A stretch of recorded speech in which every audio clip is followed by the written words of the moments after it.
In the fog-laden town of Coldwater Falls, nestled between the dense forests of the Pacific Northwest, the murder of 16-year-old Lila Chambers shattered the illusion of peace.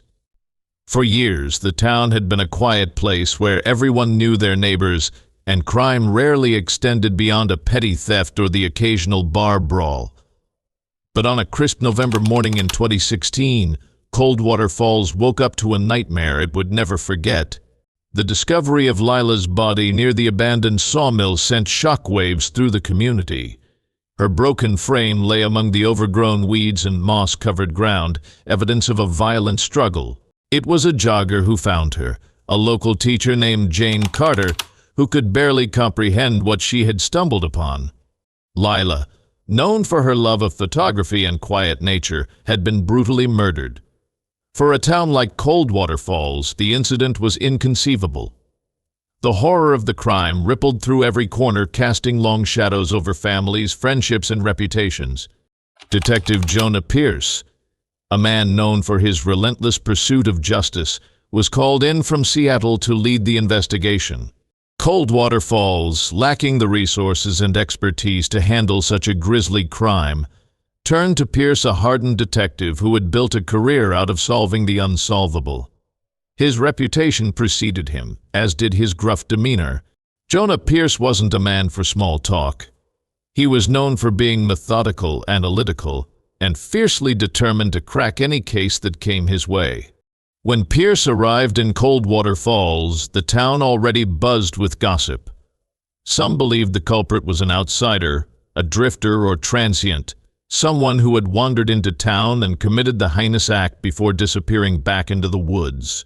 Others whispered about Lila's troubled home life. Lila's mother, Tessa Chambers, was known to have struggled with alcohol abuse, and the town had often seen her stumbling out of bars late at night. There had been rumors of arguments between mother and daughter, ugly fights that could be heard through the thin walls of their modest home. The Chambers family wasn't new to tragedy. Lila's biological father had died in a car accident when she was just a toddler, leaving Tessa to raise her alone. The arrival of Miles Barrett, Lila's stepfather, a few years later seemed like a fresh start for the family. Miles was a successful businessman. He had a way of making people feel at ease, always with a reassuring smile or a pat on the back. But as Pierce dug deeper into the family's history, he couldn't shake the feeling that something was off.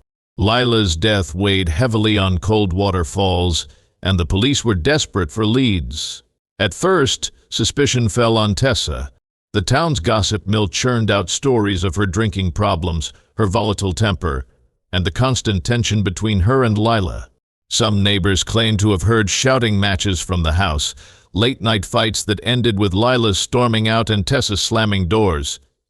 To many it seemed plausible that Tessa, in a drunken rage, could have harmed her daughter. But Pierce wasn't so sure. Something about the scene of the crime didn't sit right with him. The location where Lila was found was too calculated, too deliberate. Whoever had killed her had taken the time to hide her body, to stage the scene near the sawmill. It wasn't the act of someone in a drunken frenzy. This was cold, methodical, and personal. Pierce believed the killer knew Lila well, and he knew the answer to her murder lay somewhere within her inner circle. Pierce began his investigation by talking to the people closest to Lila. Her friends described her as a quiet, introspective girl who had a deep love for photography. Lila was often seen wandering the woods with her camera, capturing the eerie beauty of Coldwater Falls. She had been a gifted student, and despite her difficult home life, she dreamed of attending art school in Seattle. She was a loner by nature, but she had an artistic soul that drew people to her in subtle ways. As Pierce dug into Lila's past, he discovered that in the months leading up to her death, she had become more withdrawn, spending more time alone and growing distant from her friends. She had stopped attending school regularly, her grades had slipped, and her once vibrant passion for photography seemed to wane. Her friends noticed the change, but none could pinpoint what had caused it. Something had clearly been weighing on Lila's mind, something she had kept hidden from everyone around her. One name kept coming up in Pierce's interviews: Miles Barrett. Everyone spoke highly of him.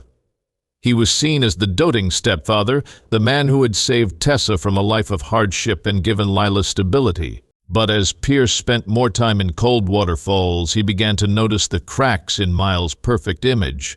The more people spoke of Miles' charm and generosity, the more Pierce's instincts told him to dig deeper.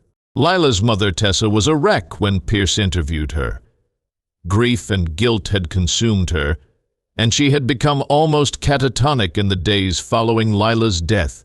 She admitted to their arguments, acknowledging that she hadn't always been the best mother, but insisted she would never hurt her daughter. Pierce believed her. The look in her eyes was one of raw pain, not the kind of cold calculation that matched the brutality of Lila's murder. The breakthrough came when Pierce gained access to Lila's personal belongings, including her journal and camera. Flipping through the pages of her journal, he found scattered entries that painted a picture of a young girl deeply troubled by something she had witnessed but didn't know how to confront. In her last few entries, Lila hinted at a secret she had uncovered, something that had shaken her to her core. She mentioned betrayal and secrets, but she stopped short of naming names. Pierce knew Lila's camera could hold the key. When he developed the film from her last photos, his suspicions were confirmed. Among the images of Coldwater Falls' haunting landscapes were several photos that raised alarms. Lila had captured a series of clandestine meetings between Miles Barrett and a woman who wasn't Tessa. The woman, Meredith Cole, was a local realtor and longtime friend of the Barrett family. The photos showed the two in intimate moments, their secret relationship unfolding in the shadows of the woods near the sawmill. With this new information, Pierce began to piece together the motive. Lila had discovered Miles' affair with Meredith and, not knowing how to handle the situation, had kept it to herself. But as time went on, the weight of the secret became too much for her. She had confronted Miles about it, threatening to expose him to her mother and the rest of the town. Miles, a man whose reputation was everything, couldn't allow that to happen. The night of Lila's murder, Miles had returned home earlier than he had claimed. Pierce tracked down surveillance footage from a nearby gas station that showed Miles' car leaving Coldwater Falls at an odd time. His alibi unraveled, and the fibers found on Lila's clothing matched those from one of Miles' expensive suits. The pieces of the puzzle were coming together. When Pierce confronted Miles in his office, the mask finally slipped. At first, Miles denied everything, trying to maintain his calm, collected demeanor. But Pierce was relentless, laying out the evidence one piece at a time. Miles' face grew paler with every word, and his once confident facade began to crumble. It didn't take long for him to break. "I didn't mean for it to happen," Miles said, his voice shaking. "She found out about Meredith. She was going to ruin everything. I didn't know what else to do." The truth was uglier than Pierce had imagined. In a moment of rage and desperation, Miles had confronted Lila after she threatened to reveal his affair. They argued, and in a fit of uncontrollable anger, he lashed out, killing her in the woods where she had discovered his secret. He had then staged the scene to look like an attack, hoping to cast suspicion elsewhere, perhaps even on Tessa, whose troubled past would make her an easy scapegoat. Miles was arrested and charged with first-degree murder.